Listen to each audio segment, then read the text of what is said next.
yang ada di 2 Petrus di kitab saudara, malaikat yang memberontak itu dilemparkan oleh Tuhan turun ke bumi dan menempati goa-goa gelap. Anda tahu mayat dari orang yang disalib ini ditaruh di mana?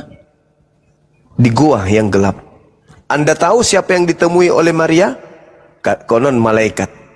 Anda tahu siapa yang ditemui itu? Konon bernama Yesus. Apa mungkin hanya 2 hari 2 malam tiba-tiba kemudian Yesus tidak dikenali sama Maria? Apakah itu Yesus? Bukan. Makanya Yesusnya bertanya. Dia kira Yesus itu adalah tukang kebun. Apa mungkin gurunya, anaknya, kalau dia Maria, karena di situ tidak disebutkan ya, kalau dia anaknya atau dia gurunya, 30 tahun lebih mereka bersama, pisah 2 malam, tiba-tiba dia nggak paham wajahnya. Hah? Ternyata yang ditanyai oleh Maria itu adalah Yesus itu sendiri. Muncul seperti malaikat, dia menggunakan jubah putih, rambutnya bercahaya, kepalanya bercahaya. Ini siapa yang ada di dalam kubur ini, di goa ini? Ingat ya, Yesus itu tidak dikubur layaknya digali 1 kali 2, di situ dimasukkan ke dalam, enggak. Yesus dimasukkan ke dalam goa.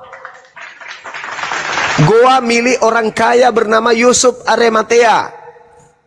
Dia dikuburkan sampai 10 pun orang masuk ke dalam itu bisa. Makanya pada hari Minggu pagi Maria Magdalena, Maria istri Yakobus rame-rame masuk melihat di kubur itu batu sudah bergulir. Pintu goa itu terbuka. Mereka masuk tidak menemukan siapa-siapa di dalam. Mereka menemukan kain kafan. Kenapa mereka bisa masuk? Karena itu goa. Ingat, iblis dilemparkan ke dalam goa. Muncul penampakan di dalam situ. Dan Markus mencatat dalam Markus 16 nomor 12. Apa kata dia? Yesus menampakkan diri kepada muridnya dalam rupa yang lain. Berarti yang mereka lihat ini sudah lain. Bukan Yesus lagi. Gitu saudara. Jadi yang keluar dari kubur, karena itu adalah simbol untuk angkatan jahat. Dan ingat, di dalam Yohanes 14, apa kata Yesus di sana? Apa kata Yesus? Di Yohanes 14, nomor 30. Anda tahu?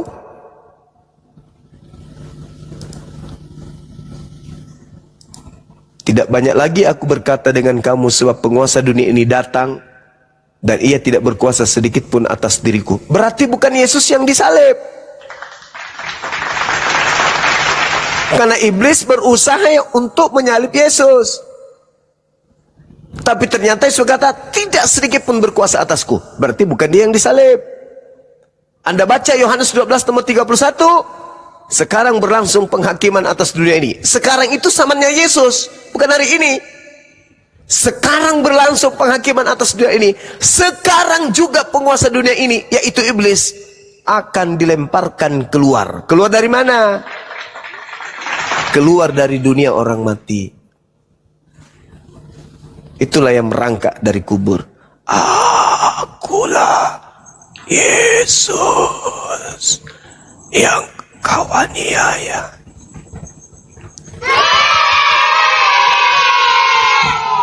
Silakan.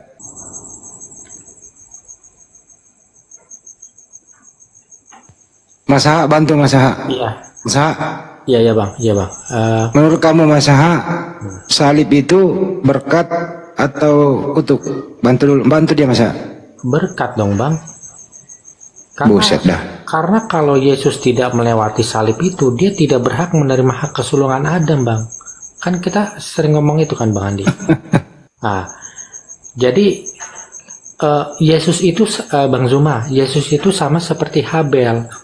Habel itu juga bukan orang fasik, tapi dia dihukum mati oleh Kain kan? Itu. Dan mengenai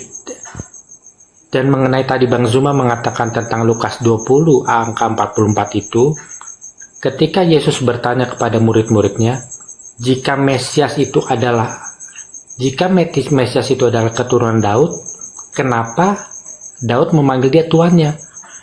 Karena hubungan Yesus dengan Daud itu sama seperti hubungan Muhammad dengan Abu Talib.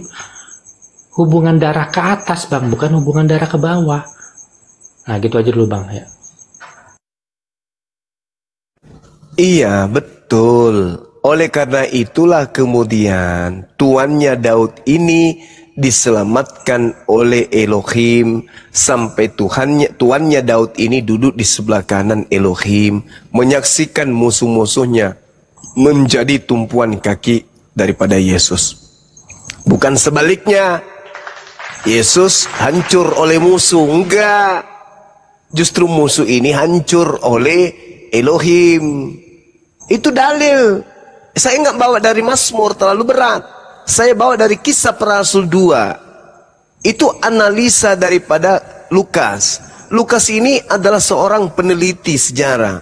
Dia adalah orang yang menyelidiki peristiwa-peristiwa. Sampai catatan-catatan surat kabarnya dia itu sampai di kita dikabarkan. Pahami itu dulu. Datanya karena itu telah kulihat masa depan. Dan telah berbicara dengan kebangkitan atau kenaikan Mesias. Kenaikan atau diangkatnya Mesias. Ketika ia mengatakan bahwa dia tidak ditinggalkan di dalam dunia orang mati. Tuh, dia tidak ditinggalkan di dalam dunia orang mati. Jadi yang berteriak, Eli, lama sabaktani. Itu bukan dia. Karena dia tidak ditinggalkan di dunia orang mati alias kubur. Dan bahwa dagingnya, jasadnya tidak menjadi mayat. Iya. Gini loh, Bang Suma. Jasadnya Yesus nggak menjadi mayat. Berarti bukan dia yang mati. Iya. Gini Bang Suma, aku coba terangin ya. Jadi silakan. Tuhan itu punya dua anak, Bang, yaitu Adam dan Yesus. Nah, menurut hukum Taurat, pemilik dari hak kesulungan itu adalah Adam. Jadi Adam ini memiliki haknya itu, hak warisannya itu adalah 2/3 bumi, Bang. 2/3 bumi. Nah, ketika Adam makan buah itu, ya, nah, Tuhan tidak mau memberikan hak kesulungan itu ke Adam lagi. Dia pengen memberikan itu ke Yesus gitu. Tapi Yesus tidak berhak menerima hak kesulungan karena dia anak kedua, Bang. Nah, satu-satunya cara untuk dia menerima hak kesulungan itu adalah menjadi yang pertama yang bangkit dari antara orang mati. Nah, masalahnya ini Yesus itu tidak bisa mati karena menua, Bang. Kalau dia tidak bisa mati karena menua, kan nggak mati-mati, Bang, nggak bisa dibangkitkan. Makanya dia harus disalibkan supaya dia bisa dibangkitkan dan kemudian menerima hak kesulungan itu. Gitu loh, Bang. Ya, itu asumsi ya. Asumsi orang yang sudah kebanyakan makan Indomie setiap hari, cuman Indomie aja dengan telur. Itu pun telur yang dicuri dari kandang ayam tetangga, ya. Itu asumsi. Nggak ada data yang bisa kau sajikan dengan pola itu. Itu asumsi doang. Yang benar adalah Adam itu ketika Anda ingin menyamanyamakannya dengan Yesus, maka Adam sama seperti Yesus. Ular tua iblis yang mencobai Adam sama seperti Paulus. Itu baru betul. Adam diberi perintah, Yesus diberi perintah. Iblis datang menghapus perintah yang ada pada diri Adam. Paulus datang menghapus perintah yang ada pada diri Yesus. Iblisnya mengatakan bahwasanya kalau kamu makan, kau tidak akan mati. Begitu juga ketika Yesus mengatakan, jangan kau rubah sedikit pun dari hukum Taurat. Paulus datang, enggak, semuanya sudah dibatalin, boleh kau makan. Sama, enggak ada bedanya antara iblis dengan Paulus. Kalau Anda ingin menyamakan itu, maka selain Anda menyamakan Adam dengan Yesus, Anda pun harus menyamakan antara iblis dengan Paulus. Karena yang menjadi musuh Yesus itu adalah Paulus. Dan yang menjadi musuh iblis itu, Adam itu adalah iblis. hal yang terjadi kemudian yang Anda harus pahami di sini adalah kutuk. Yang dikutuk ini bukan Adam. Itu dulu, luruskan kaidah itu.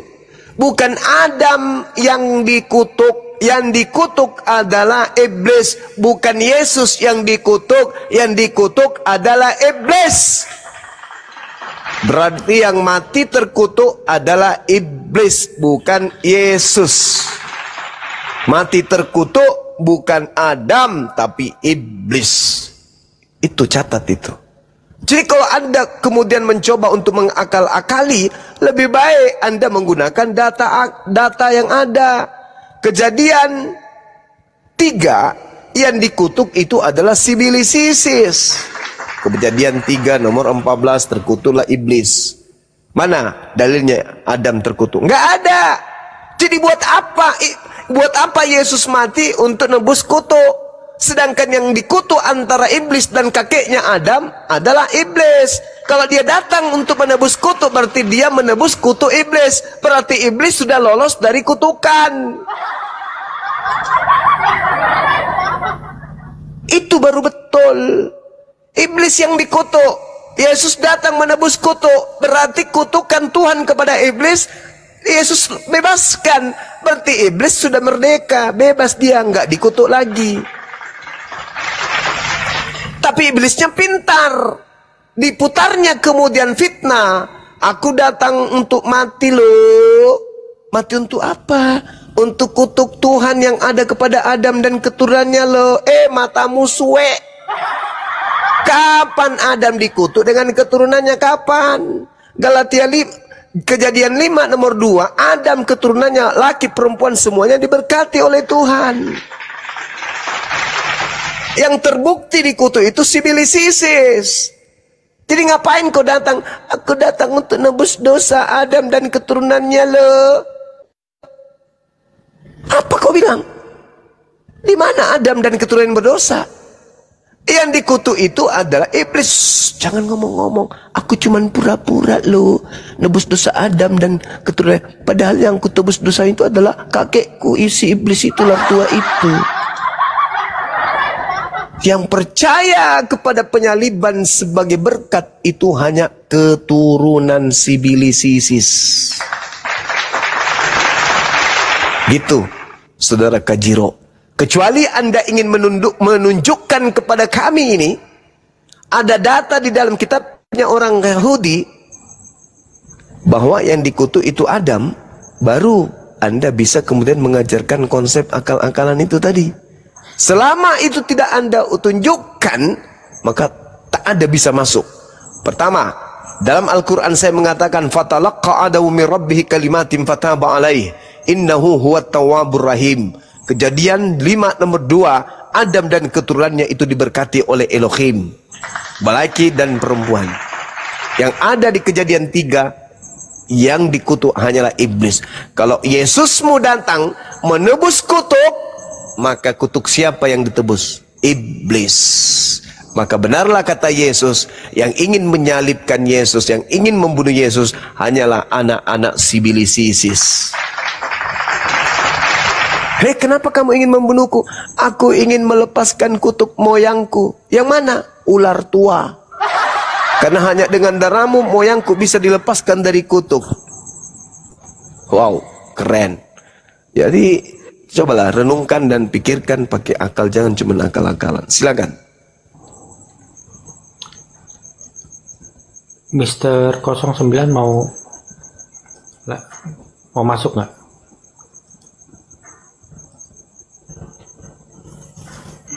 Ya udah, mau out dulu dah. Lanjut lagi besok ya.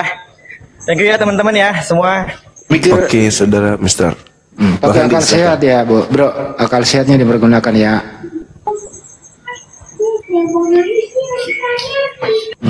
Akal sehatnya dipergunakan, jangan mengutuk orang yang tidak bersalah.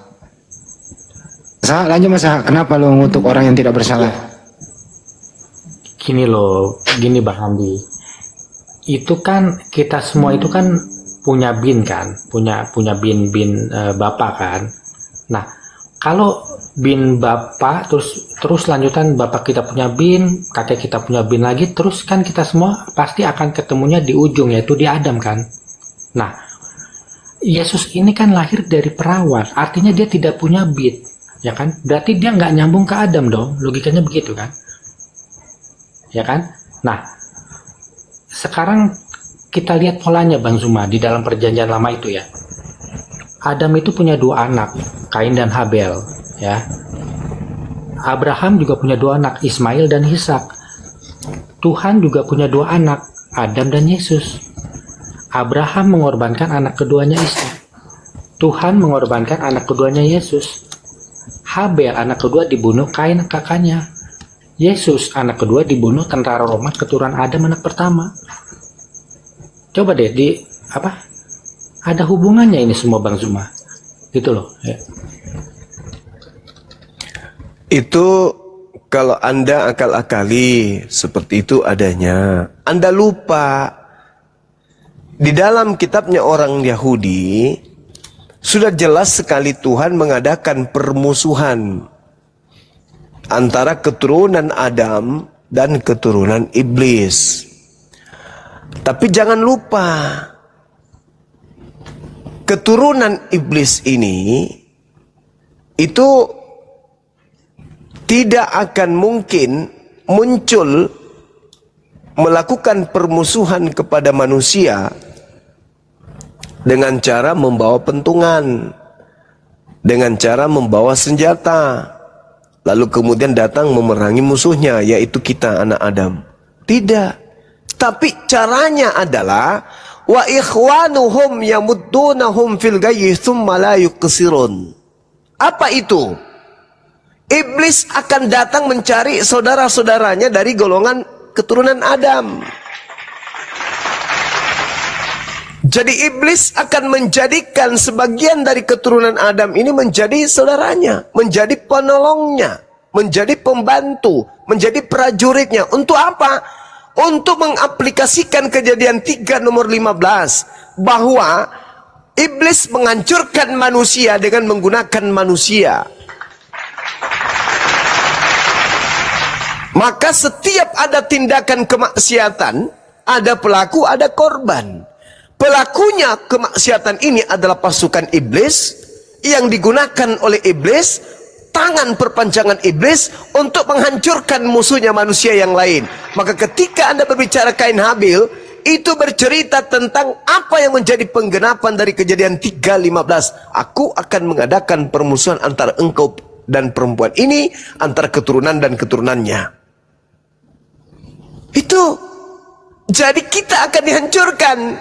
Agama Islam yang benar akan dihancurkan oleh agama yang tidak benar. Orang benar akan selalu dihancurkan oleh yang tidak benar. Orang yang baik akan selalu dibenci oleh mereka yang kerasukan iblis. Itu tandanya bahwa iblis itu tidak datang seketika datang di depan kita bawa pentungan menghantam kita, enggak. Tetapi iblis akan menjadikan saudara-saudaranya dari kalangan manusia untuk menghancurkan manusia-manusia beriman. Itu maksudnya. Jadi permusuhan yang terjadi antara Yesus dengan Bani Israel, murid-muridnya yang ada sebangsanya, itu dia sedang berperang dengan iblis. Iblisnya yang merasuki Yudas, betul kan? Iblisnya yang merasuki imam kepala mahkamah agama orang Farisi sehingga mereka melakukan tipu muslihat dan juga kedengkian terhadap Yesus. Jadi bukan iblis langsung turun memasang gigi taring, yang enggak. Dia menggunakan bom-bom, menggunakan RK, menggunakan Edis, menggunakan Agatha. Itu senjata-senjata iblis semua itu.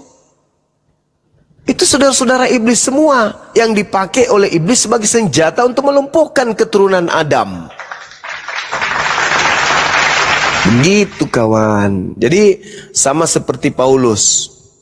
Paulus disesatkan kemudian oleh si Bilis Isis. Paulus menerima kemudian firman dari si Bilis Isis. Paulus menuliskan firman si Bilis Isis 13 kitab. 13 kitab ini itu dalamnya semuanya adalah bisikan dari si Bilis Isis. Jadi ajaran benar dihancurkan oleh ajaran iblis melalui tangan kanannya, yaitu si Paulus ini. Jadi intinya penyaliban itu adalah senjata iblis untuk melumpuhkan lawannya. Dan alhasil 2 miliar lawannya bertekuk lutut kepada iblis. Makanya saya mengangkat tema ini. Salib itu berkat atau kutuk. Ternyata saudara-saudaranya setan mengatakan bahwa salib itu berkat.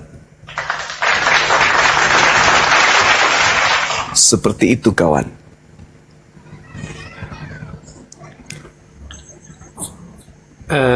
Bang Andi itu disapa dulu barangkali Kristen.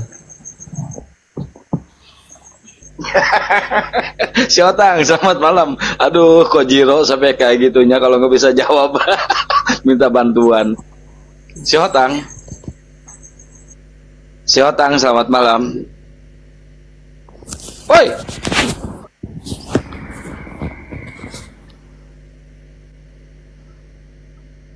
Gak ada suara kok Jiro. Lu jawab aja kok Jiro. Iya. Jadi gini Bang. Penyaliban itu tidak akan ada kalau Abraham itu tidak mau mengorbankan anaknya Bang. Karena Tuhan akan melakukan apapun yang dipilih oleh Abraham ketika Tuhan itu memerintahkan untuk mengorbankan anaknya. Jika Abraham menolak untuk mengorbankan anak keduanya, Tuhan pun akan menolak mengorbankan anak keduanya, Bang. Gitu, Bang. Ya. Lagi-lagi asumsi, ya koplak. Kita hargai ya. Gini kawan, apa yang terjadi terhadap Abraham berdasarkan Al-Quranul Karim, surah As-Saffat ayat 107, dan juga Kejadian 22 nomor 1, itu murni karena ujian. Apa yang diuji? Kesabaran dan keikhlasan. Bukan untuk tebus dosa. Abraham hanya diuji kesabarannya. Kamu bertahun-tahun sampai usiamu 80-an minta seorang anak. Kamu adalah orang hebat, tapi tidak ada ahli waris. Siang malam kamu berdoa kepadaku sampai pada masa di mana aku memberikanmu seorang anak. Hatimu bahagia, hatimu senang, dunia berasa milikmu. Saking bahagianya dirimu, kau punya anak yang pandai, pintar, sabar lagi, soleh lagi. Lagi happy-nya punya anak. Sama yang kita rasakan seperti Bang Suma rasakan ketika ada anak pertama, anak tunggal. Bahagianya minta ampun. Dunia berasa di kantor itu, kalau ke kantor terasa lama kali di kantor, harus buru-buru pulang ke rumah. Saking bahagianya. Dalam keadaan kebahagiaan yang memuncak, tiba-tiba Allah datang. Wahai Abraham, ya Rabb, aku menginginkan engkau menyembelih anakmu.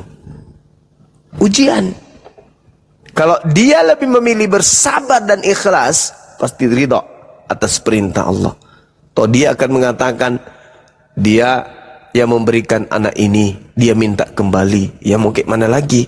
Dia kan Tuhanku, aku hanya hamba. Ya udahlah, aku ikhlas.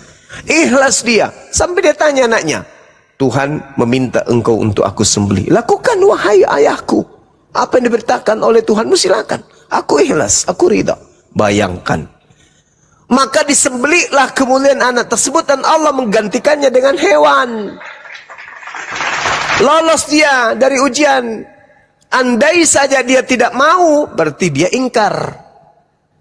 Tapi karena dia mau, berarti dia ikhlas. Dia reda, berarti dia rela. Kemudian anaknya diambil oleh Allah, berarti dia benar-benar menghambakan diri total, secara total kepada Tuhannya. Begitu kawan. Tak ada hubungannya dengan diganti dengan kambing dosa sehingga Yesus juga dikorbankan. Nggak ada hubungannya itu, nggak ada. Nggak ada hubungannya. Jadi polanya justru yang ada adalah ketika Tuhan kemudian memerintahkan dicobai Adam untuk meminta anaknya dikorbankan, diganti hewan. Sebaliknya, yang tadinya hewan, Kristen muncul, diganti manusia.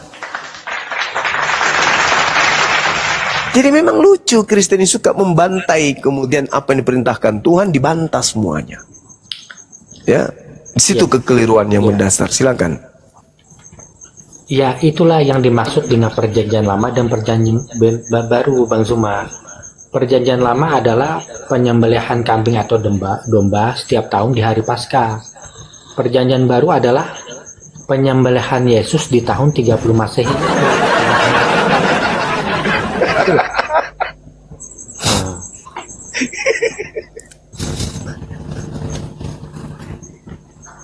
Gitu, Bang. Saudara, kalau istilah perjanjian lama, perjanjian baru, itu lagi-lagi adalah ungkapan-ungkapan kocak. Kenapa? Hukum-hukum Tuhan yang datang kepada Nabi Musa alaihissalam itu justru adalah perjanjian baru Tuhan kepada Bani Israel. Kenapa kalian menyebutnya perjanjian lama? Yaitu tadi karena kalian ingin menjual si Kristus palsu itu sebagai korban nebus dosa kalian. Yeremia 31 nomor 31 sampai 34 jelas tertulis di sana, aku akan mengadakan perjanjian baru dengan Bani Israel dan Bani Yehuda, yaitu aku akan memasukkan hukum Taurat ke dalam batin setiap Bani Israel. Tuh perjanjian baru itu. Datang Kristen menjual Yesus yang tadinya perjanjian lama, perjanjian barunya Elohim, Imamat 1 nomor 2. Itu perjanjian baru itu. Apa itu? Penyembelihan hewan kurban domba, sapi, lembu dan juga kambing. Itu perjanjian baru. Karena kalian ingin menjual kemudian Yesus, maka kalian merubahnya. Yang tadinya kurban hewan, kalian rubah menjadi korban manusia.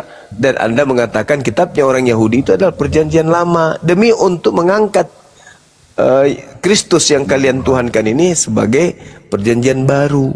Itu cuman akal-akalan saja itu. Tidak ada dalilnya. Yang berdalil Imamat 1-2 kurban hewan itulah perjanjian baru yang sebenarnya. Sedangkan kitab saudara Kajiro itu adalah perjanjian usang yang tidak masuk di dalam kategori akal. Demikian. Ada Bang Arif. Assalamualaikum Bang Arif. Masya Allah. Silakan Bang Andi. Ya. Waalaikumsalam warahmatullahi. Udah nyampe Bang? Alhamdulillah saya udah di rumah Pak Lili, ada Bu Yuni, anaknya juga sudah datang Bang Andi. Saya dengan Bang Faruk di sini. Oke, kalau anaknya sudah datang, alhamdulillah.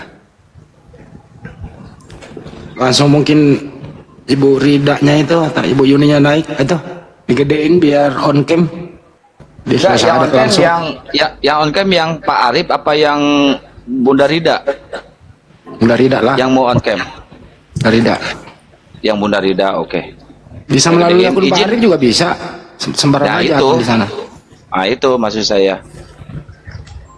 Bisa on cam Pak Arif. Kolor hijau diam dulu ya. Kolor hijau nyimak dulu, ada yang musyahadat ya kolor hijau. Masya Allah. Dimute dulu kolor hijau. Segar kali beliau. Ahai. Ini ada. Masya Allah. Assalamualaikum warahmatullahi wabarakatuh. Waalaikumsalam warahmatullahi wabarakatuh. Masya Allah. Subhanallah. Ini saya bawa petinggi-petinggi nih Bang. Allahu Akbar. Masya Allah. Tim kita Pak Arif, Masya Allah. Iya. Perlu disebut? Enggak usah ya? Nggak usah. Keep aja. Nanti di belakang layar saya sebutin satu-satu. Masya Allah. Kayaknya kenal seorang. Oh iya, kenal ini. Halo abangku, Masya Allah, barakallah. Ya siap. Siap selalu Bang. Allahu Akbar, Masya Allah. Ya izin teman-teman, tolong dong Ustadz Alif disuruh ke sini buat nanti yang ngedoa teman-teman yang di bawah ya, lagi di komar sebelah buat ngedoa. Doa. Ada Ustadz Dio. Ada Ustadz Dio. Oh iya, Ustadz Dio. Mau pakai punya saya atau gimana? Boleh. Telepon aja, di telepon. Ustaz Salib. Kalau mau pakai punya saya. Telepon aja Kang. HP-nya ngehang. Coba pakai setting apa? Gini. Pakai ini aja. Yang mau syahadat siapa ini ya? Gini, sini, tidak. Ah, dekat. Nah, pakai ibunya dekat mamanya, dekat mamanya. Ini yang belum disunat. Iya. Iya. Pakai ini. Ini cocok udah, Bang Anda? Dah. Udah Tadi sesuai airnya ya? aman. Oke. Siap. Ya. Udah gede ya. Enggak. Hah? Setelah syahadat aja nanti bagi. Setelah dia mengucapkan kalau syahadat kasih ke sini. Ini kalau aku tahu di atas jam lantai, jangan di lantai.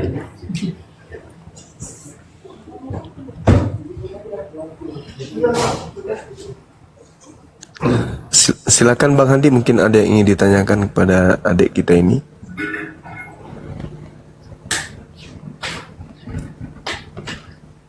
Namanya siapa, Dek? Andrean, Pak. Andriani? Andrean. Oh, Andrean. Kok aneh? Iya, Masya Allah. Ini ikhlas kan masuk Islam? Ikhlas, Pak. Enggak apa-apa beda keyakinan sama Bapak. Enggak apa-apa, Pak. Nanti Bapak marah. Dan Ada komunikasi dengan Bapak enggak hari ini? udah nggak ada, Pak. Ya, tetap harus komunikasi dengan beliau. Biar bagaimanapun dia orang tua kita, ya kan ya. Malah nanti kalau Andrean sudah matang keislamannya, ya sekali-sekali diajaklah Bapak itu untuk komunikasi tentang keyakinan. Mana tahu beliau bisa ikut masuk Islam, gitu kan? Iya. Meskipun sudah nggak sama dengan mama, tapi Andrean dan adik-adik harus tetap hormat sama beliau. Biar bagaimanapun beliau adalah ayah kita yang ya menjadi sebab kita ada di dunia, kan gitu ya. Ya enggak. Kayaknya enggak abdal deh kalau Banyu Maang enggak on cam juga nih. Cakarut di Indonesia. Oh, Cakarut ya. Oke, Pale. Iya. Pale Gurunda. Oke, langsung kita, ini tadinya Katolik ya, Protestan. Protestan, Pak. Protestan. Biasa ke gereja juga. Iya, Pak. Ada lagu, jarang sih ya. Ada lagu gereja hafal ada. Paulus berkata, "Deemum prakatuak." Bukan. Hafal tahu lagu itu enggak? Nah sanga ambek na tae motua. Kayak itu kan bahasa Tator. Oh iya, lupa. Dia Medan. Oh iya ya, lupa. Oke, Adinda, Ananda, Andrean, mungkin kita langsung bisa proses syahadat disaksikan oleh orang-orang hebat yang ada di sekeliling kita ini. Masya Allah, ini adalah satu yang sangat luar biasa, hal yang sangat berkesan ya dalam hidup Ananda, Andrean, bahwa pada saat dirimu itu syahadat itu disaksikan langsung oleh orang-orang hebat, petinggi-petinggi ya. Masya Allah, mereka yang hadir di depan kita ini bukan manusia biasa. Beliau manusia luar biasa. Kenapa? Karena hal seperti ini yang sejatinya hanya diperhatikan oleh akar rumput, ternyata sudah menjadi perhatian khusus bagi orang-orang yang ada di sekitar kita. Beliau ini maksud saya. Ini adalah satu pencapaian yang dilakukan oleh pergerakan apologet Islam Indonesia, sehingga bisa mengajak orang-orang hebat ini ikut berpartisipasi di dalam menggalakkan dan menyelaraskan kemudian Islam kepada penduduk Indonesia yang awam terhadap Islam dan mereka yang rawan untuk dimurtadkan atau rawan untuk dilakukan sebagai korban pendangkalan akidah. Alhamdulillah, Bang Arif sebagai orang yang penting hadir di sini bersama dengan kita, kemudian bahkan HP-nya beliau yang dipakai syahadatkan, bahkan komalnya beliau yang dipakai untuk mensyahadatkan anak kita ini, Masya Allah. Ini amal jariah yang insya Allah kita semua menjadi saksi. Baik, Adinda Andrian, boleh tangannya, satu tangan kanan, telunjuk kanan mengarah ke langit sebagai simbol agama kita agama tauhid. Sebelum saya mulai, saya ingin mendengarkan Ananda Andrean mengatakan kalimat tanpa paksaan bahwa Yesus yang tadinya adalah Tuhan Anda itu adalah hanya ciptaan Tuhan.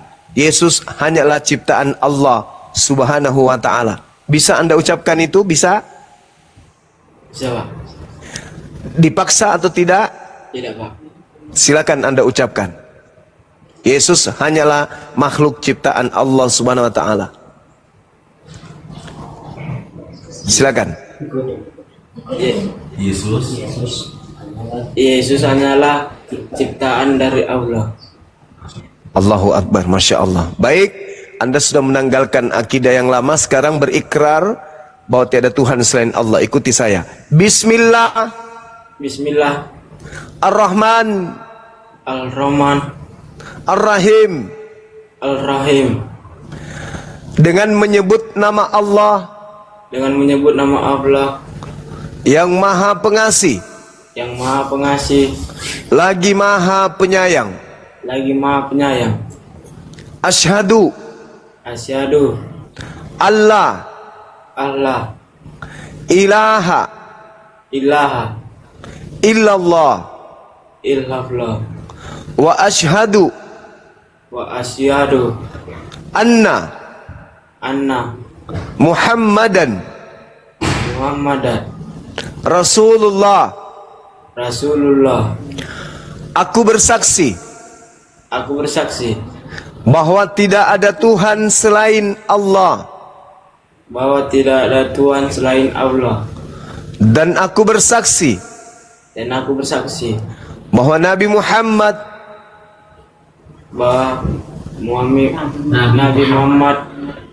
adalah Rasul utusan Allah. Sah. Allahu Akbar. Allahu Akbar. Masya Allah, Masya Allah. Ya, terima kasih Ananda Andrean. Sekarang ini dirimu adalah seorang Muslim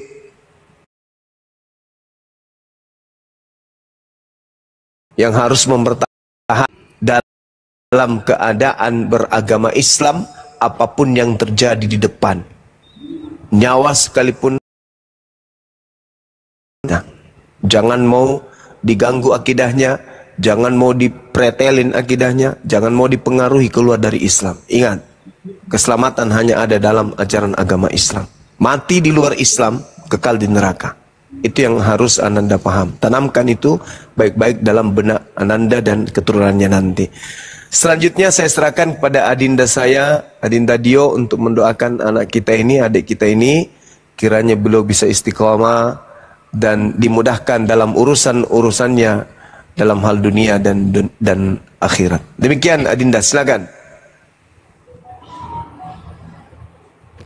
Gak ada Ustadz Alif, Ustadz. Enggak apa-apa, dua orang yang doakan lebih bagus. Ustadz Dio. Gantian doanya, enggak apa-apa. Ustadz Dio baru Ustadz Alif. Lanjut. Insyaallah. Bismillahirrahmanirrahim. Allahumma shalli ala Muhammadin wa ala ali Muhammad kama shallaita ala Ibrahim wa ala ali Ibrahim innaka Hamidum Majid. Wa barik ala Muhammad wa ala ali Muhammad kama barakta ala Ibrahim wa ala ali Ibrahim innaka Hamidum Majid. Rabbana la tuzigh qulubana ba'da idh hadaytana wa hab lana min ladunka rahmah innaka antal wahhab. Rabbana hab lana min azwajina wa dhurriyyatina qurrata a'yun waj'alna lil muttaqina imama. Rabbana zalamna anfusana wa illam taghfir lana wa tarhamna lanakunanna minal khasirin. Faghfir lana ya arhamar rahimin. Faghfir lana ya arhamar rahimin. Faghfir lana ya arhamar rahimin. Allahumma ighfir lana warhamna wahdina wa'afina warzuqna. Allahumma qina syarra nafsina wa'azim lana ala arsyadi amrina.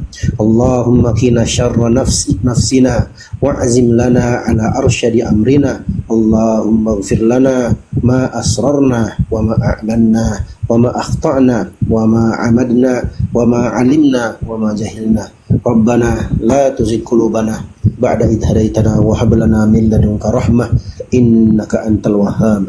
Ya Allah, janganlah engkau palingkan hati kami, jangan engkau lencengkan hati kami, jangan kau sesatkan hati kami setelah engkau berikan hidayah kepada kami. Rabbana hablana min ladunka rahmah, ya Allah, karunialah kepada kami rahmatmu ya Allah, karunialah kami rahmatmu ya Allah. Innaka antal wahhab, sungguh engkau adalah Tuhan yang maha memberi untuk hamba-hambanya. Rabbana la tuzigh qulubana, ya Allah, jangan kau sesatkan hati kami ba'da idh hadaitana, setelah engkau berikan hidayah kepada kami. Wa hab lana min ladunka rahmah, dan karunialah kepada kami rahmatmu, kasih sayangmu ya Allah. Innaka antal wahhab. Rabbana atina fid dunya hasanah wa fil akhirati hasanatan wa qina adzabannar. Ya muqallibal qulub, tsabbit qulubana ala dinika. Wahai Allah yang maha membolak-balikkan hati, kokohkanlah hati-hati kami di atas agamamu. Ya musarrifal qulub, sarrif qulubana ila ta'atik. Wahai Allah yang maha membolak-balikkan hati, palingkanlah hati kami di atas ketaatan kepadamu ya Allah. Rabbana atina fid dunya hasanah wa fil akhirati hasanatan wa qina adzabannar. Sallallahu ala nabiyyina Muhammadin wa ala alihi wa sahbihi ajma'in. Nah, sepatah kata dari Ketua Apologet Islam Indonesia, Ustaz Alif, tafadhol. Siap, insyaallah Bang Handi. Alhamdulillahirrabbilalamin. Ini kan saya baru gabung, namun dipahami karena lanjutan dari sebelumnya, anak ibu ini kan yang laki-laki sekarang turut mengucapkan 2 kalimat syahadat, sehingga beliau menjadi muslim sekarang ya. Barakallah, semoga istiqomah, pertahankan iman sampai akhir hayat, jangan kau lepaskan iman, ya jangan sampai kau lepaskan iman apapun keadaannya, karena iman itu adalah nikmat terbesar dari Allah yang tiada tandingnya di muka bumi ini. Oke, insya Allah nanti itu Bang Handi dispilajakan itu dari umat ya. Dan kita lanjutkan tadi seperti biasa kan sudah didoakan oleh Ustaz Dio, alhamdulillah. Allahumma gfir lana, Allahumma gfir lana warhamna wahdina wa'afina warzuqna. Ya Allah, ampunilah segala dosa kami, curahkanlah, limpahkanlah rahmatmu kepada kami, tetapkan hidayahmu pada diri kami, berikanlah kami kekuatan dan kelimpahan rizki dan kemudahan segala urusan gitu ya. Rabbana afriq alaina sabra wa sabit aqdamana wangsurna alal qaumil kafirin. Ya Allah, tetapkanlah kepada kami, limpahkanlah kesabaran kepada kami, kuatkan pendirian kami, terutama dalam memperjuangkan akidah ini, mempertahankan iman, dan membela saudara-saudari kami, terutama yang berada di dalam jurang keimanan, yang berada dalam godaan dan guncangan. Kuatkan iman kami, wangsurna alal qaumil kafirin. Limpahkanlah pertolonganmu kepada kami dalam melawan kaum-kaum kufar. Wangsurna alal qaumil hasidin, dan tolonglah kami dalam melawan kaum-kaum hasad. Wangsurna alal qaumil munafikin, dan juga kaum-kaum munafik. Itu aja, terima kasih, istiqomah. Barakallahu lakum semuanya. Buat yang baru mu'alaf, jangan lupa nanti lakukan mandi besar. Seperti biasa, kita pakai niat yang mudah aja. Yang penting kan qasdu dan ta'yinnya kita tentukan bahwa niatkan saja. Kemarin kita sudah sampaikan, niat saya mandi besar menghilangkan hadas besar fardu karena Allah Ta'ala kan gitu ya. Basuh seluruh anggota tubuhnya, jangan sampai ada yang terlewat. Mungkin itu aja dulu Bang Handi. Terima kasih. Kembali ke host. Makasih Ketua Ustaz Alif, Ketua Apologet Islam Indonesia. Di sana tim yang ada di sana ini anak kan ada 2 yang segera yang diselesaikan nih. Pertama sunat belum, yang kedua putus sekolah. Tim di sana ada yang bisa menyampaikan tindakan yang paling cepat dan tepat untuk adik kita Andreas ini. Bang Farok atau Bang Arif silakan di sana. Oh, ada Bang Faruk sama Pak Arif ya? Oh, mantap. Baru menyimak saya. Assalamualaikum Pak Arif, mohon maaf. Waalaikumsalam warahmatullahi wabarakatuh. Masya Allah. Siap. Bang Zuma, informasi. Iya abangku. Siap. Bantuan dari teman-teman netizen tadi, amanat Bang Zuma sudah disampaikan oleh Ustadz Faruk. Alhamdulillah, Masya Allah. Jumlahnya ya banyak nggak banyak sih, 9.350.000 udah diserahkan tadi. Subhanallah. Nanti setelah ini barangkali teman-teman ini juga mau kasih nih, udah siap tuh. Allahu Akbar, Masya Allah. Allahu Akbar, Alhamdulillah. Ada yang bawa kapak? Enggak, tadi Pak Arif, Bang Handi tadi tanya perihal tentang pendidikan anaknya atau apa gimana untuk orang-orang kita di sini. Iya. Adakah apa penanganan gimana? Yang pertama, ada ini udah sunat belum? Belum. Mau sunat enggak? Ya sunat. Harus, wajib. Ya. Enak sunat lu. Oh, udah besar sunat lu. Kalau anak kecil sunatnya itu biasanya pakai laser. Tapi kalau sudah besar gini pakai kampak biasanya. Cangkul. Oke, untuk sunatnya nanti kita atasi Bang Zuma. Alhamdulillah, Masya Allah. Nanti yang lain-lain nanti kita bicara. Ini ada Pak Lili juga. Ini yang namanya Pak Lili itu ini. Allahu Akbar. Ya, Masya Allah. Jadi nanti kita bahas di sini aja Bang Andi, internal di sini. Baik. Masya Allah. Alhamdulillah. Allahu Akbar. Allahu Akbar. Allahu Akbar. Izin Bang Zuma, kalau Siap. perihal tentang tadi saya udah ngobrol sama Bu Yuninya, kalau perihal tentang apa belajar baca Qur'annya, ya Bang Faruk tadi bilang Bang Faruk kan punya TPA, ya Insya Allah kalau mau privat nanti Ustadz kita yang di TPA yang kita datangkan ke rumah beliau untuk ngajar. Allahu Akbar, Masya Allah. Intinya semua kita mudahkan, ya semuanya kita mudahkan, semua karena Allah gitu loh. Kalau memang nanti si adik ini, siapa tadi? Adrian namanya. Si Adrian mau belajar, kalau dia malu mungkin datang ke TPA, nanti guru yang kita datangkan ke rumah ibu ini. Kumpul anaknya 3-3, nanti tinggal diatur aja waktunya, kapan mereka bisanya. Insya Allah nanti ustadz kita yang datang ke rumah beliau. Kita siapkan nanti akomodasinya, dimudahkan segalanya. Allahu Akbar. Ada ini mau sunat kapan? Besok ya? Siap ya? Ini uang sunatnya besok. Nah ini uang sunatnya siapin tuh. Allahu Masya Akbar. Allah. Keren. Alhamdulillah. Ya Alhamdulillah untuk kebaikan. Ketika untuk kebaikan Temannya lagi nih. ada tambahan lagi. Masing-masing ngeluarin tuh. Waduh, banyak. Saya juga mau disunat tuh kalau gitu Gerunda. Kalau Akang yang disunat bibirnya. Ya. Besok ya sunat ya. Saya sunat hati. Oke. Supaya bersih Pak. Nanti saya kirim nama. Lagi Bang Arif itu kan berhenti kerja sekolah, dia kerja untuk menghidupi orang tuanya. Kalau bisa sekolah dulu karena Ya. udah kelas 3 itu. Ya, nanti kita bahas internal Ya. setelah ini. Pak. Oke. Oh, sempat putus sekolah.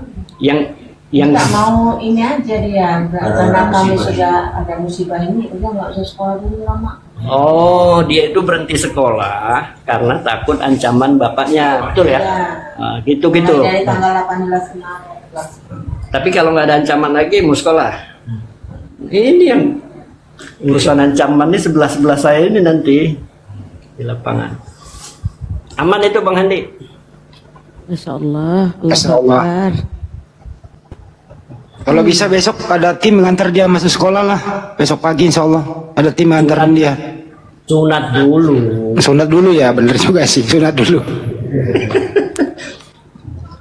Pesan saya, Dek, nanti setelah ini kamu mandi ya. Mandi semua sanggnya ya. Mandi besar, niat aja, niat saya mandi besar, menghilangkan semua apa hadas-hadas besar yang selama ini karena Allah. Ya? Enggak apa-apa. Kalau sedikit aja enggak apa-apa. Enggak apa-apa. Bawa ya. Barangkali itu Jangan dari saya, mandinya, Bang Zuma. sabun dulu, jangan gosok gigi dulu sebelum kamu pasti. Pak Rip, kami dari Yayasan Apologet Islam Indonesia mengucapkan terima kasih kepada Pak Arif dan tim atas atensi bantuannya kepada keluarga yang mualaf ini ada 4 orang. Semoga Allah Subhanahu Wa Taala memberikan kesehatan untuk antum-antum semua. Itu intinya. Amin. Amin ya rabbal alamin.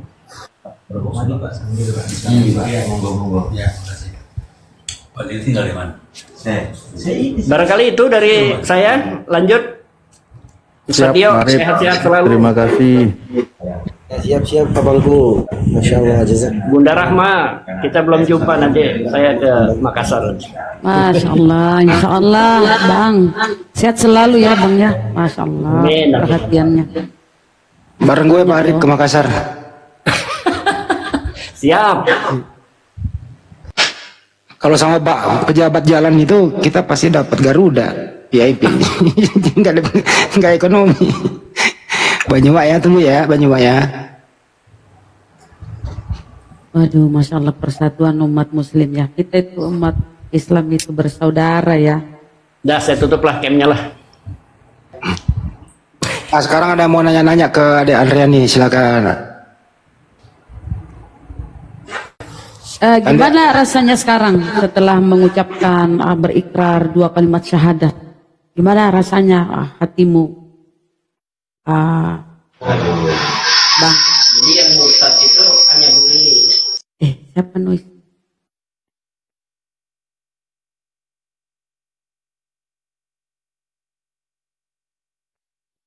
Oke, baik, Masya Allah. Sebentar mungkin Bang Andi dan Noise. Terima kasih guru-guruku, Gurunda, Bang Suma, Pak Arif, Tadio, Bang Andi, Bunda Rahma, Kang. Alhamdulillah sudah selesai, kami sangat berbahagia dengan ini.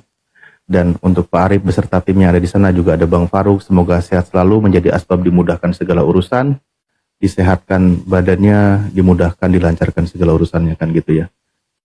Menjadi amal jariah juga. Mohon izin, saya izin lanjut geser dulu karena tadi lagi nanggung. Mohon maaf para guru semuanya, saya izin geser ya. Akang. Jadi yang tadi Ustadz bisa di-spill itu ya, nggak apa-apa? Ya, tadi kan udah disampaikan juga tadi.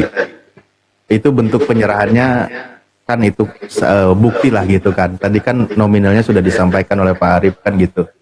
Kalau di-spill ya bagus juga, itu real gitu loh, uangnya sudah diserahkan. Dan Oke, kalau itu gitu, melalui Bang Faruk yang diamanahi gitu. kalau gitu saya kirim ke Bunda Rama videonya ya, Bunda ya. Nanti Anda spill, saya nggak bisa on cam sih. Oke.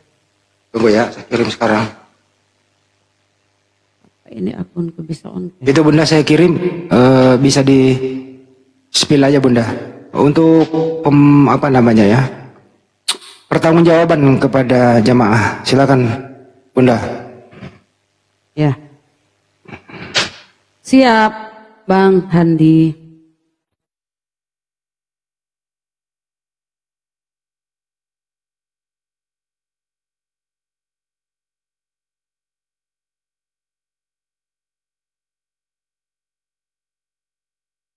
Ada suara kah?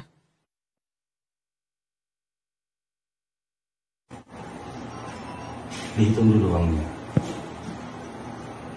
9 juta 300. 300. Alhamdulillah. Nanti ditambahin sama Hitung dulu. orang-orang ini. Nggak apa-apa dihitung. Ya kan, nanti kurangkan. Saya pula nanti yang apa? Karena titipan kan, saya kemarin cuma ngantarkan itu saja.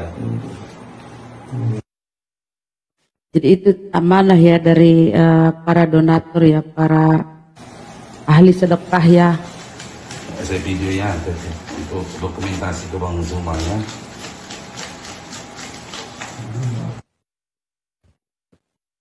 Oke, udah ya. Oke, itu ya teman-teman, saudaraku netizen, amanah yang Anda berikan kepada API telah ditunaikan melalui Bang Faruk yang langsung menemui mualaf kita. Oke, lanjut. Teman-teman di bawah masih ada ya, silakan. Tetap kami buka ke rekening Yayasan Apologet Islam Indonesia. Nomor rekeningnya 75 kali ditambah 71 ditambah 770. Bank Negara Indonesia atas nama Apologet Islam Indonesia. 75 kali ditambah 51 ditambah 770. Abangku, aku izin ya. Izin bernarasi sebentar tentang Ta'liful Qulub. Besar Bang Ustadz Dio. Bismillah buat teman-teman muslim di bawah, para donatur, para agdia, sahabat-sahabat yang mulia yang diberikan kemudahan dan kelapangan rezeki. Silahkan teman-teman, tafadhal, ini kesempatan besar. Allah Subhanahu wa taala berfirman, "Mathalul ladzina yunfikuna amwalahum fi sabilillahi kamathali habbatin ambatat sab'a sanabila fi kulli sumbulatin mi'atu habbah." Permisalan orang-orang yang menginfakkan hartanya jalan Allah itu bagaikan satu butir benih yang menumbuhkan 7 butir benih yang lainnya, dan masing-masing butir benih itu menumbuhkan 100 butir benih yang lainnya. Di kesempatan ini teman-teman, sebagaimana kebiasaan sunnah Nabi Muhammad SAW dalam melakukan ta'liful qulub, penjinakan hati, yang biasa kita sebut dengan orang-orang yang diberikan penjinakan itu dengan istilah al-mu'allafatu qulubuhum. Mu'allaf ini orang-orang yang dijinakkan hatinya agar dia menjadi kuat dalam keislamannya. Dahulu Rasulullah SAW itu memberikan 100 ekor onta kepada Abu Sufyan ibnu Harb. Demikian pula beliau berikan 100 ekor onta kepada Abu Sufyan ibnu Harith. Demikian pula beliau berikan 100 ekor onta kepada Al-Aqra ibn Habis At-Tamimi. Demikian pula beliau berikan 100 ekor onta kepada Uyainah ibn Hisan Al-Fazari. Jadi totalnya itu 400 ekor onta. Teman-teman bisa kali-kalikan sendiri bagaimana Nabi Muhammad SAW itu kalau sekarang itu harga onta sekitar 30 sampai 50 juta. Anggaplah kita totalkan 50 juta rupiah satu ekor. Tapi yang Nabi sumbangkan itu 400 ekor onta kali 50 juta. Nah, itu nggak ada apa-apanya dengan apa yang kita berikan pada hari ini, pada malam hari ini. Untuk saudara kita yang baru masuk Islam, ya teman-teman bisa salurkan melalui rekening API. Ya, insya Allah amanah, tidak ada kong kali kong, tidak ada manipulasi. Semua apa yang teman-teman infakkan insya Allah akan disalurkan kepada mustahik yang berhak untuk menerimanya. Itu yang dapat saya sampaikan. Mudah-mudahan ini bisa memotivasi buat para agnia yang menonton di YouTube. Saya yakin insya Allah banyak kawan-kawan kita yang diberikan kelapangan rezeki oleh Allah Subhanahu Wa Taala, diberikan harta yang lebih. Inilah waktunya. Ayo, mudah-mudahan 1 rupiah yang teman-teman sumbangkan, yang teman-teman transfer, mudah-mudahan itu menjadi berkali-kali lipat dan semoga menjadi amal jariyah, memberat amal timbangan kebaikan kita di akhirat sebagai amal jariyah. Mudah-mudahan, ya kita nggak tahu ke depan, siapa tahu adik kita ini menjadi seorang pembela agama Allah yang tangguh, yang hafal Al-Quran, yang hafal hadis. Kita nggak tahu ke depan seperti apa. Ayo berlomba-lomba teman-teman, rekeningnya sudah ada di bawah. Saya nggak bisa sebutkan, takutnya nanti kebanet akunnya. Itu ada di bawah, teman-teman bisa baca typingan ya kawan-kawan. Tidak ada rekening lain kecuali atas nama Yayasan Apologet Islam Indonesia. Bukan rekening Bang Zuma, bukan rekening Ustadz Alif, bukan rekening Handi Selebes, bukan rekening Dio Pratama, tapi atas nama Yayasan Apologet Islam Indonesia. Silahkan teman-teman, kesempatan buat kawan-kawan yang mau berinfak untuk saudara kita yang baru masuk Islam. Barakallahu fikum. Wallahu ta'ala alam. Wassallallahu alaihi Muhammadin wa ala alihi sallallahu alaihi wasallam. Masya Allah, Masya Allah. Ya, bukti transfernya nanti bisa di DM ke saya atau Bang Handi feedback ya. Atau yang sudah tergabung di grup netizen APII silakan kirim di grup WA netizen APII. Yang belum silakan DM ke saya ya. Dan saya tambahkan lagi, bukan ke nomor rekening si peci merah juga. Ustadz Alif, tapadol. Siap, terima kasih. Tadi sudah disampaikan oleh Ustadz Dio, betul. Dan kita memang programnya saat ini juga karena banyaknya ya saudara-saudara kita yang mu'alaf, sehingga mereka perlu bimbingan. Bahkan kami sudah ada yang beberapa menghubungi bagaimana kami dari keluarga mu'alaf, kami ingin mondok, ingin mesantren dengan keterbatasan, baik dana dan lain sebagainya gitu kan. Maka di situ kami juga harus konsentrasi banyak bagaimana membuka peluang ahlus sodakoh untuk turut meringankan beban ini, atau saudara-saudara kita yang ini mendalami ilmu agama. Saat ini memang kita lagi urus prosesnya pesantren mu'alaf kita yang ada di Lebak di Banten itu, dan alhamdulillah dalam tahap proses ini legalitasnya ya, karena kalau belum atas nama API kita juga belum berani beroperasi. Jadi saat ini yang kemarin ada yang berusaha ingin gabung mendaftar, mohon izin untuk bermukim di sana saat ini belum bisa dulu, kita tahan dulu begitu ya. Untuk para ahlus sodakoh, tafadol tadi sudah disampaikan. Untuk para mualaf kita, rekeningnya BNI ya, nomornya 7-nya 5 kali 51770 atas nama Apologet Islam Indonesia. Jadi memang di dalam Islam itu memang berlomba-lomba dalam kebaikan, berlomba-lomba dalam sedekah.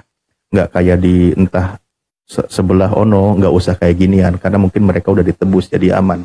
Makanya nggak ada perlombaan kayak gini. Kalau di kita yaitu berlomba-lomba untuk mengejar akhirat, tabungan pahala. Jadi yaitulah ada yang namanya konsep sedekah atau infak, beramal.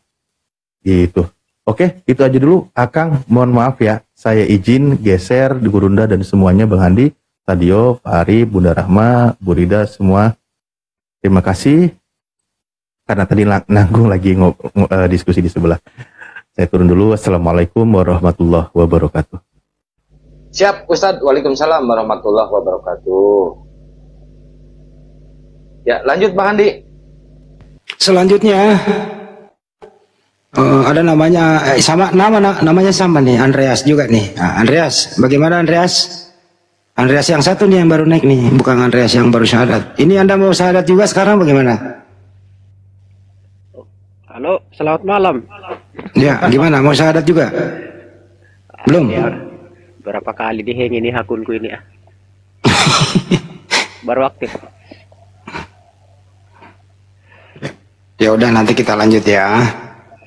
Ya udah, cukup mungkin.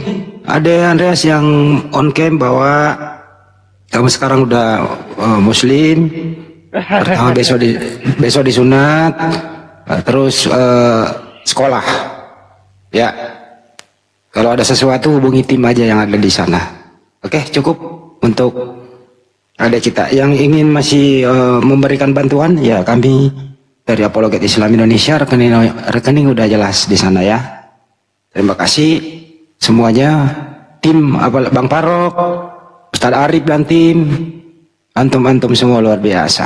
Terima kasih, sampai jumpa. Assalamualaikum warahmatullahi wabarakatuh. Ya, satu lagi kan. Ya, maaf, lanjut. Khusus privat hubungi saya ya.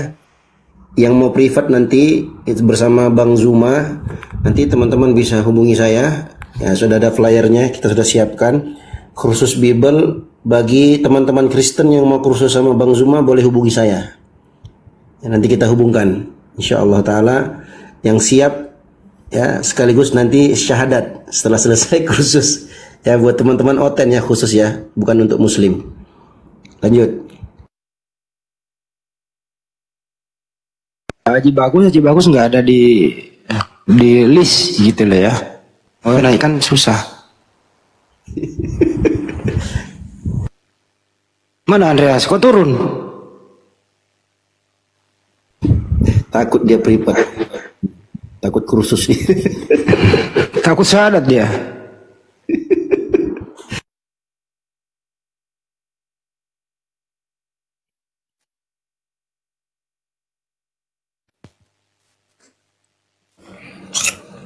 Ini dia nih Bang Dio, di satu nih kayaknya nih. Kita lanjut diskusi ya. Siapa? KPK siapa? Enggak Islam apa-apa? KPK. Dan Mark turun dia. KPK. Ya Bang. Nyimak dulu Bang, baru naik. Belum tahu tadi bahasannya apa. Bahasannya ini adalah salib itu berkat atau lambang kutuk. Salib berkat atau kutuk. Gitu Bang. Salib yang mana itu Bang? Kenapa? Salib yang mana itu? Anda tinggal. Agamanya apa Bang Andi dia? Kristen ya. Begini loh. Salib itu kan bahasa umum. Ya dong. Terus? Yang abang maksudnya yang salib yang mana gitu loh. Harus kita pastikan dulu biar kita jangan salah arah membahas sesuatu. Oke. Salib yang mana yang maksud? Pemahaman abang apa gitu? Kan di dalam kepercayaan Anda itu kan ada orang yang disalib, kan begitu ya? Oke. Di Al-Quran juga ada dijelaskan salib. Nah, menurut Anda salib itu lambang berkat atau lambang kutuk? Silakan. Yang dulu yang kita mau kita bahas, kan Jangan tiba-tiba bahasa Indonesia saya kurang bagus ya. Ekor gitu loh. Kita biasakan bernarasi itu dengan komprehensif dulu bang, supaya jangan seperti anak SD gitu. Bawa kompresor, nggak usah bawa kompresor bang. Kan begitu cara berpikirmu kan. Ya terus maunya apa bang? Ya udah, pertanyaanmu apa? Kan tadi saya bahasa Indonesia bang, nggak saya ulang ya bahasa Indonesia ya. Iya, maknai secara supaya jelas pertanyaan. Pertanyaanmu kan mesti ngawur itu kan. Oke, kalau begitu saya permudah. Percaya nggak di Bible Anda ada orang yang disalib? Menurutmu apa? Menurut tetangga saya yang sedang lagi jaga ladang, ada juga yang sedang mengendarai kendaraan gitu. Harga kebutuhan bahan pokok cenderung stabil bang. Menurut Anda? Berarti sama gila dengan dia berarti kan?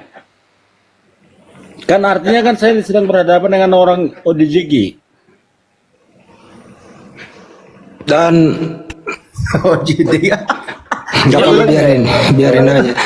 Dan kemarin itu juga ada yang ngisi ban dengan kompresor itu kok ukurannya nggak sama semua dengan orang yang suka nambal ban itu bang. Kadang-kadang kan ukuran ban itu 32 di depan, setelah diukur ulang kok jadi turun gitu. Nah, menurut abang itu kompresor itu tujuannya apa tuh bang, kompresor itu? Tapi kau tidak tahu apa yang kau tanya gitu nih. Bang, saya tanya bang, menurut abang itu kompresor itu tujuannya untuk apa bang? Bang Yuma silakan. Anda yang muter-muter kan, kalau berbicara mengenai penyaliban tidak mungkin berbicara Hindu, Buddha, ateis. Penyaliban itu hanya persinggungan antara 3 keyakinan, Yahudi, Kristen, Islam. Itu loh, jadi nggak usah mengaburkan pura-pura nggak tahu. Langsung aja ke tema, salib itu kutuk atau berkat. Karena kalau Yahudi, Kristen, Islam, semua bercerita tentang hal ini dan polanya itu-itu ajanya. Tinggal Anda jelaskan aja, di Kristen itu salib itu berkat atau kutuk. Kalau kami, salib itu adalah hukuman bagi orang yang dikutuk oleh Tuhan. Nah, bagaimana menurut saudara? Silakan bang, KPK.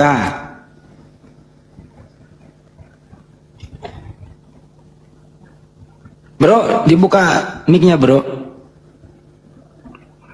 Cocoknya bahas tambal ban memang nih kayaknya. Jangan bawa. Biar dengerin dulu coba. Coba dengerin. Bahas cotok kuda kan dah, bahas cotok kuda. Coba dengerin. Pasti ke kompresor dia. Coba. Nah, makanya kalian muslim itu jangan menjebak-jebak. Gue juga bilang apa? Bela dulu kalian, udah pasti itu. Apa ngomong apa, Mak? Bicara salib doang. Alasanmu mempertanyakan itu apa? Ayatnya mana? Ayo kita bahas. Ulangan 21 nomor 22 23. Sebentar ya. Iya. Basic pendidikanmu apa? Biar saya tahu dulu. Saya ya kalau tambal ban kan gitu. Kita harus kompeten semua apa gitu loh. Saya saya pahami. Saya basic pendidikannya kedokteran, jurusan bahasa daerah. Iya. Artinya, kedokteran kau ya?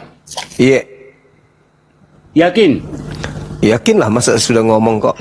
Kita di sini rata-rata lulusan STM jurusan masak-memasak, Bang.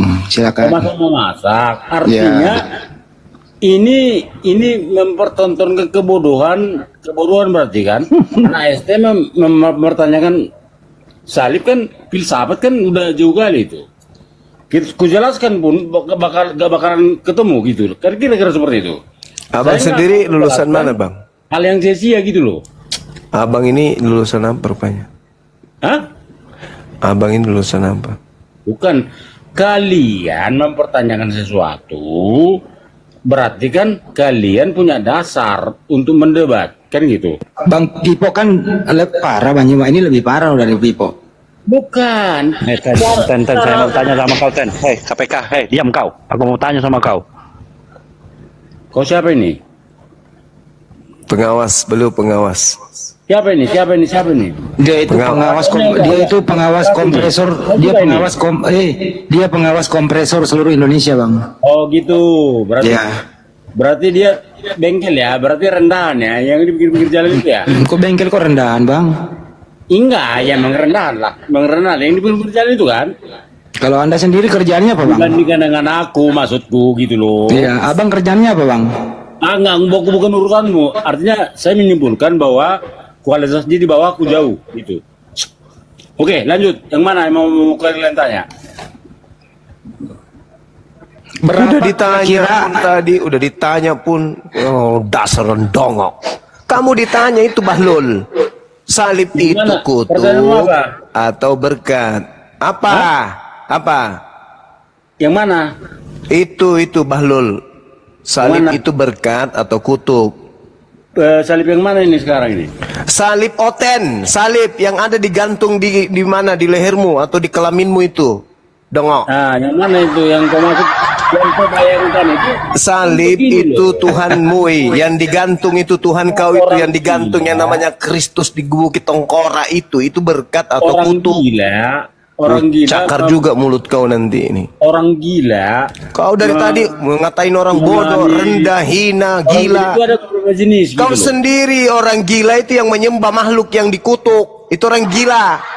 Segila-gilanya anjing, nggak ada anjing menyembah makhluk terkutuk, hanya kau saja. Paham kau, manusia kurap? Udah kurapan banyak pula kau, mulut kau bicara so hebat. Makananmu babi pun hebat kali kau. Turunin aja, host. Ini lagi. Ngapain diturunin? Mau lawan siapa rupain kita nanti? Ya, jangan aja dulu. Jangan dulu. Udah kau bicara, Udah, yang mana itu maksud? Serba salib ini. Sudah, gara-gara salib Tuhanmu digantung di salib itu berkat. Yang mana? Ayatnya yang mana? Galatia 3 nomor 13. Oke, sebentar. Ku karungin juga lama-lama kau ya. Enggak. Gak bisa kok karungin aku. Oh, sombong kali kamu. Orang rendah itu kan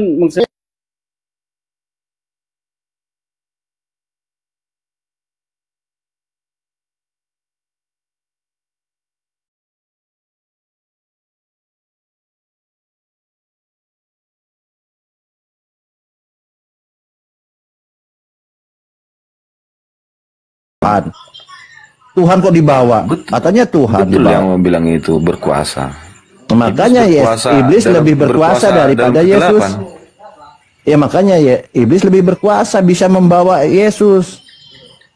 Nah kemudian setelah itu dibawa lagi ke bait Allah, dibawa lagi Yesus. Sampai 3 kali dicobai ya. Nah 3 kali dicobai. Karena sudah 3 kali dicobai tidak ada perlawanan, akhirnya iblis meninggalkan Yesus. Dia udah menang hat-trick, Bang. Iblis sudah menang hat-trick, nggak ada perlawanan nih. Sudahlah aku tinggalkan aja. Kan seperti itu. Kalau bicara kuasa-kuasaan, siapa yang lebih kuasa? Tapi saya tidak bicara itu. Singa ini adalah iblis. Nah gini, Bang. Oke, kita bisa selesai ya. Tadi Yesus mengaku bintang timur. Oke, menurut penjelasan adalah iblis. Kedua, di sana dikatakan yang barusan apalah? Ya, menurut Petrus dia adalah singa, ya. Menurut tadi dicatakan Yesus adalah singa.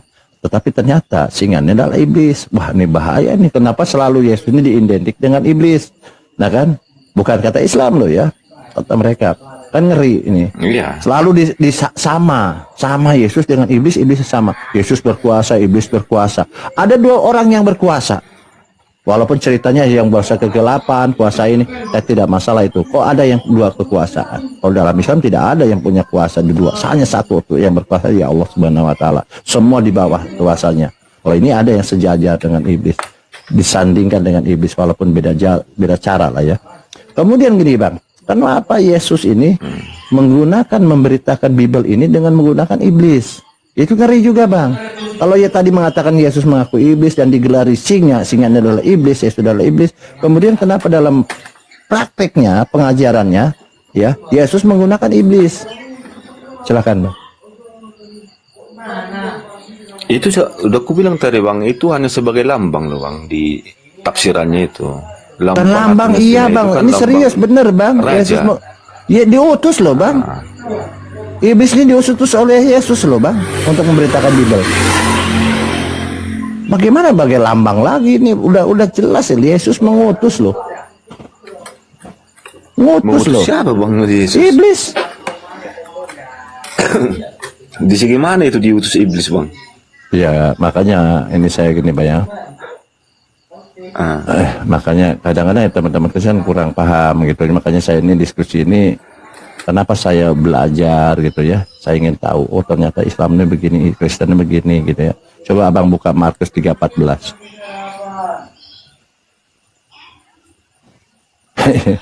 Seorang hamba, Masya Allah. Coba Markus 3:14 Abang baca. Ada bukunya nggak Bang? Coba Abang. Aku nggak bawa buku Bang. Oke baik, saya baca ya. Di luar rumah ini. Oke baik. Tadi Yesus mengaku bintang timur. Menurut penjelasan adalah iblis. Kemudian Yesus dikatakan adalah singa. Ternyata singa menurut Petrus adalah iblis. Nah kita cek lagi. Loh ini Yesus kok iblis terus di sini? Nah kita cek ini ya. Markus 3:14. Ini Markus ya. Ia menetapkan 12 orang untuk menyertai dia dan diutusnya memberitakan Injil. Oke? Bible lah ya. Tapi nggak apa-apa terus Injil. Siapa 12 orang ini Bang? Silahkan. Murid-murid Yesus Bang. Oke, murid-murid Yesus ya. Oke, kita cek betul ya murid Yesus. Di sini ia menetapkan mendampingi Yesus. Yang 12 ini mendampingi atau menyertai Yesus untuk diutusnya untuk memberitakan Bible. Jadi ditetapkan dan diutus ya Bang ya. Ditetapkan mendampingi Yesus dan diutus 12 ini untuk memberitakan Bible. Gampang bahasa Indonesianya Bang ya. Nah sebelum ditetapkan, sebelum diutus sama dengan pilpres Bang, tentunya ada pemilihan dulu loh, ya kan? Pilpres juga gitu, dipilih, baru ditetapkan, baru bertugas dia kan, ya tugas diutus menteri-menteri. Nah betul, Bible pun demikian. Yohanes 6 ayat 70. Jawab Yesus kepada mereka, bukankah aku sendiri yang telah memilih kamu yang 12 ini? Namun seorang di antaramu adalah iblis.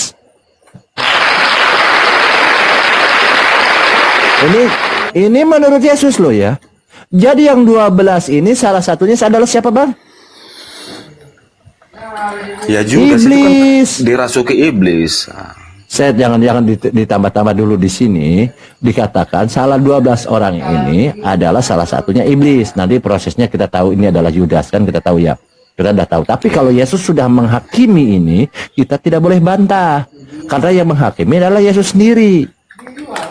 Nanti ada ceritanya Yudas ya. Ini berbicara tentang kuasa Yesus dulu. Yesus memilih kuasanya, dia memilih 12 orang. Namun seorang di antaramu iblis. Jadi cuma 11, yang satu iblis kan gitu, gampang Bang. Jadi Yesus yang sudah tetapkan loh ya. Kita tidak usah bantah ini, berargumen segala macam lah. Itu Yesus sudah tahu lah, itu Yesus lebih tahu, makanya dia mengatakan iblis. Nah di sini berarti di ayat Markus 3:14 ia menetapkan 12 orang. Ditetapkan kan? Tadi kan dipilih iblis itu. Dia menetapkan 12 orang, salah satunya iblis, mendampingi Yesus, dan diutusnya 12 orang ini termasuk iblis untuk memberitakan Bible. Gampang kok. Bible diberitakan oleh salah iblis kan, betul? Gampang kok nih bahasa Indonesia. Gampang kok, bener. Oke, betul ya. Jadi betul, jadi oh benar, kalau sudah ditetapkan berarti betul, berarti biasanya sudah dipilih dulu. Ternyata Yohanes 6 ayat 70 dikatakan ya, memang 12 ini dipilih oleh Yesus. Salah satunya iblis menurut Yesus, nggak usah dibantah. Kenapa kalau di sini ia menetapkan 11 orang untuk menyertai Yesus dan untuk diutusnya memberitakan Bible? Logik, berarti yang satu memang tidak diikut sertakan karena memang satunya iblis. Tetapi di sini masih tetap ditulis 12 orang. Berarti salah satunya adalah iblis mendampingi Yesus. Jadi Yesus ini selama ini didampingi oleh satu iblis ini, yaitu Yudas. Dan diutusnya iblis ini untuk memberitakan Bible. Kan gampang itu. Jadi Bible ini kenapa saya bilang, oh berarti betul. Kalau tadi merujuk pada cerita awal Yesus mengaku iblis dan menurut Petrus adalah singa adalah iblis juga adalah Yesus. Wajar kalau Yesus ini iblis mengutus iblis. Wajar dong. Ini dari kajian teologi saya ya. Wajar. Kita tidak mungkin kalau manusia mengutus iblis untuk memberitakan kebenaran. Karena iblis ini adalah kegelapan. Wajar kalau di dalam Kristen masih Tuhannya masih dikonsep. Apa konsep ketuhanan? Nah, masih dikonsep wajar karena mungkin ada yang diterima adalah dari iblis. Nah, pertanyaan saya begini, Mang. Oke, yang 11 ini menurut Yesus ya. Bagaimana yang lainnya, yang 11 ini, Bang? Itu digantikan yang si Judas itu, Bang, setelah kebangkitan Yesus itu kan digantikan itu. Oh iya, saya tahu. Itu diganti lewat dadu, Bang, itu lewat undian. Lewat dadu, tahu nggak, Bang? Dadu. Makanya kalau bahas itu gampang itu, saya paham itu. Waktu pemilihan pengganti Yudas ini pakai dadu, Bang. Di sana murid-murid Yesus termasuk Paulus ini kan lempar dadu. Betul bahwa di Kristen punya Roh Kudus ini bohong. Kenapa harus pakai dadu? Pakai kayak judi gini, Bang, diundi. Oh, siapa? Ternyata si ini penggantinya, gitu kan. Mestinya tidak seperti itu. Kalau mereka punya Roh Kudus, semua murid-murid Yesus punya Roh Kudus, dia tahu Roh Kudus membisiki dia, mengasih tahu, oh si A, kan gampang. Kenapa harus pakai dadu diundi gini? Ah, ini ceritanya gitu ya, Bang. Ternyata Abang lebih pahamnya. Oh, saya paham sampai nanti bertengkar. Terus yang menggantikan Judas itu siapa, Bang? Oh, nanti kita bahas itu, Bang. Kita panjang. Nih yang 11 gimana dulu, Bang? Kan saya paham itu, Bang, sampai nanti Petrus dikatakan munafik, orang pengkhianat, pendurhaka oleh Paulus, bertengkar. Nanti saya paham itu. Jadi saya kan 14 tahun di Vatikan. Yang pertanyaan yang 11 gimana, Bang? Maksudnya, Bang? Ini kan yang satu nih iblis menurut Yesus. Yang 11 gimana, Bang? Ini kan yang 11 juga memberitakan Bible ini. Iya, setelah mereka sudah percaya, ya mereka memberitakan Injil. Oh iya, yang 11 ini iblis bukan gitu maksud saya. Bukan. Karena kan yang satu iblis, yang 11 gimana, Bang? Ya manusia, Bang. Oke, maksudnya bukan iblis ya. Ya bukan berarti iblis ya. Ya nggak apa-apa. Tapi kan gini, Bang, kalau hanya iblis mendampingi Yesus, menyertai Yesus kan pincang, Bang. Cuman ditaruhlah Yudas di kiri gitu kan. Yang kanan bukan iblis kan pincang rasanya. Tentunya harus adalah satu lagi kita tambah, Bang. Makanya digantikan si Judas, Bang. Jadi dua. Enggak, ini waktu ini belum pengkhianatan nih, Bang. Masih memberitakan Bible ini belum jauh nih. Dia masih dalam ini, jadi dalam pengajarannya. Ini makanya proses pengajarannya Yesus ini didampingin 12 murid ini kan. Belum sampai pengkhianatan nih, Bang, nanti ceritanya gampang. Nah, yang ini kalau Yudas ini kan masih mendampingi di sini karena masih 12. Nah, kan kalau Yudas satu nih di kiri iblis nih. Yesus nggak imbang lah, yang kanan seharusnya Yesus di kiri kanan ada iblis juga gitu loh. Supaya seimbang gitu loh. Gimana, Bang? Maksudnya, Bang, pertanyaan Abang di mana? Iya gini. Ini kan Yesus ini didampingi oleh 12 orang, salah satunya iblis. Iya, terus? Kan tidak sempurna rasanya kalau iblisnya cuma satu. Taruhlah iblis ini ada sebelah kiri nih, Yudas. Nah, sebelah kanan ini nggak ada iblisnya. Pincang lah, istilahnya miring sebelah. Seharusnya ada iblis dong kiri kanan, lo berjalan lancar kan gitu. Kira-kira perlu nggak Yesus itu? Atau tidak ada? Hanya satu aja Yudas.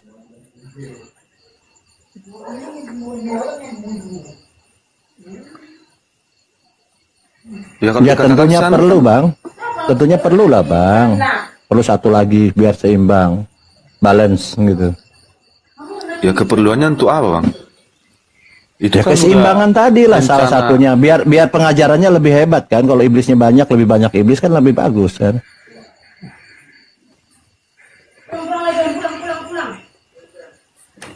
Jadi gini, Bang, langsung aja itu the point. Jadi gini, kalau Bang. Pertanyaan, Bang, yang masuk akal lah, Bang. Oke, memang masuk akal karena kita pakai data. Gini, jadi gini. Makanya saya langsung aja to the point. Jadi kalau menurut cerita ini, ya cerita yang saya ini berdasarkan data, kelihatannya tidak seimbang kalau hanya satu iblis itu ya. Karena kalau taruhlah Yudas ini sebelah kiri Yesus, kok sebelah kanan tidak ada iblis, nggak bagus lah ya. Makanya Ada harus satu lagi. Betul. Harus ada satu lagi. Ternyata betul. Yesus apa bilang? Di sini. Di sini. Di Matius 16 ayat 23. Petrus pun dibilang iblis oleh Yesus. Gampang kok. Ini. Maka Yesus berpaling dan berkata kepada Petrus, nyalah iblis. Yesus sudah menghakimi Petrus adalah iblis. Kita tidak boleh bantah. Oh, kayak Yesus ini jangan lagi berargumen Petrus ini dikatakan iblis karena begini bla bla bla bla. Ya, kita sudah tahu. Tapi tetap yang menghakimi ini adalah Yesus. Jadi gak usah bertanya lagi. Apapun yang dihakimi oleh Yesus kita harus manut. Nah, Petrus ini adalah iblis. Maka wajar kalau di dalam pengajarannya Yesus ini didampingi oleh iblis. Dan Bible ini diberitakan oleh dua iblis, yaitu Yudas dengan Petrus. Dan yang 10-nya, kita bicara fokus iblis ya, dan 10-nya. Kan begitu. Jadi Yudas ditaruhlah, Yudas di sebelah kiri, iblis. Sebelah kanan ada iblis juga, Petrus. Jadi seimbang maksud saya seperti itu. Karena Matius 16:23, maka Yesus berpaling kepada Petrus, menyalah iblis. Petrus dikatakan oleh Yesus dihakimi sebagai iblis. Kalau Yesus sudah menghakimi, jangan banyak alasan kita. Katanya Yesus Tuhan, Yesus adalah jalan kebenaran, Yesus adalah firman.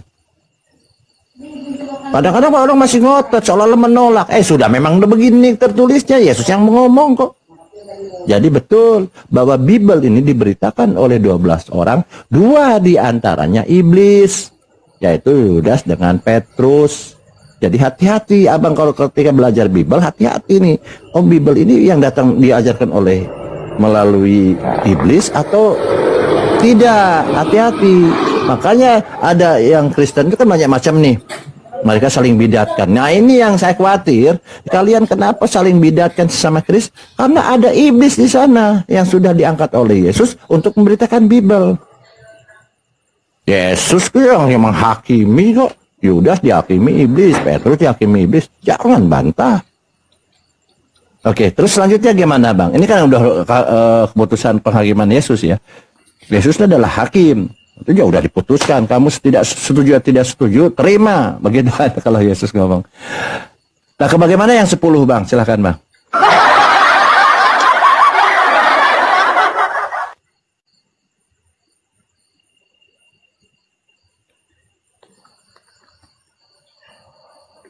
Maksudnya Bang apa? Bagaimana yang 10 itu? Iya, tadi kan yang 2 iblis menurut Yesus. 12 murid ini, jadi gini Bang, kembali lagi ke pokok tadi. Markus 3:14, Yesus menetapkan 12 orang. Saya buka open. Jadi menurut data ini, Yesus menetapkan 12 orang, 2 diantaranya iblis untuk mendampingi Yesus atau menyertai Yesus, dan diutus 2 iblis ini berikut 10 orang yang lainnya untuk memberitakan Bible. Jadi Bible ini diberitakan oleh 2 iblis dan 10 orang.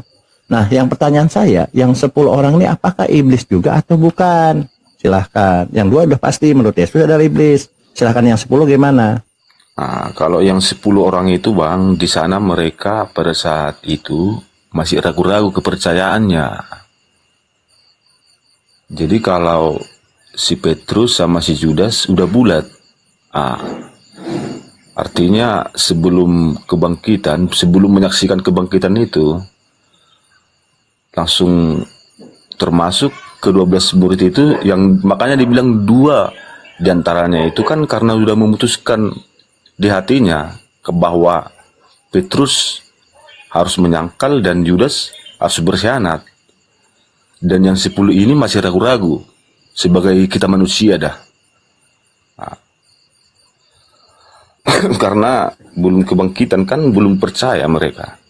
Belum 100% percaya. Jadi masih mengikuti alur ceritanya. Gitu loh Bang. Oke, baik Bang. Jadi gini Bang. Menurut Yesus, kalau yang 2 ini iblis sudah, jadi memang Bible ini diberitakan oleh iblis. Ya, 2 tadi. Makanya kita Kristen harus hati-hati. Karena ini udah Yesus yang menghakimi. Nah, yang 10 ini bagaimana?